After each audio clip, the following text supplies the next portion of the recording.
गे पगली दिलावा के हमारो कोनावा। तोरा बिना सुना सुना लागोगे पगली दिलावा के हमारो कोनावा। छोड़िए के चलल जाही अपन ससुरालिया हाटो हम करे जावागे सोनावा। छोड़िए के चलल जाही अपन ससुरालिया हाटो हम करे जावागे सोनावा। हाटो हम करे जावागे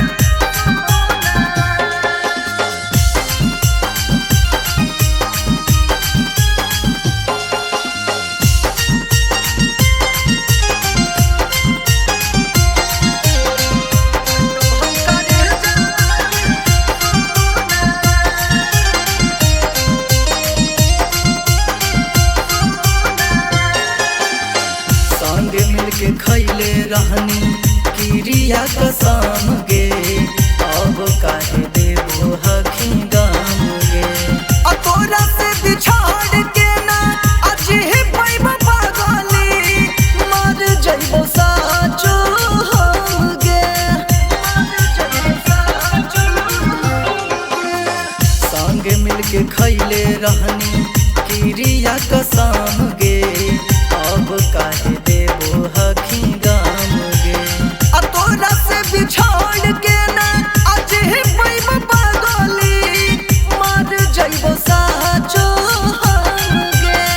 लग गेलो हमारो प्यार के नजर कर देलको कवन जादू टोनावा। छोड़िए के चलल जाही अपन ससुरालिया हाटो हम करे जावागे सोनावा। छोड़िए के चलल जाही अपन ससुरालिया हाटो हम करे जावागे सोनावा।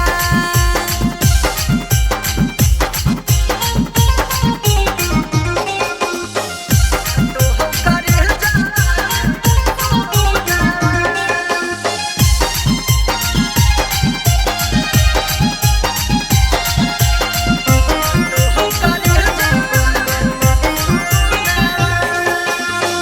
हमरा में रहो कवन कहानी गे पगली छोड़िए के कहीने वीरान गे। अब देखी देखी जियो हलियो अब तोहर गे पगली अब कैसे जीवो हम जान गे। हमरा में रहो कवन कहानी गे पगली छोड़िए के कहीने वीरान गे। अब देखी देखी जियो हलियो अब तोहर गे पगली अब कैसे जीवो हम जान गे। सूरज रूपेश के भूल जइने जाके करम में ससुरा से फोनावा। छोड़िए के चलल जाही अपन ससुरालिया हाटो हम करे जावागे सोनावा।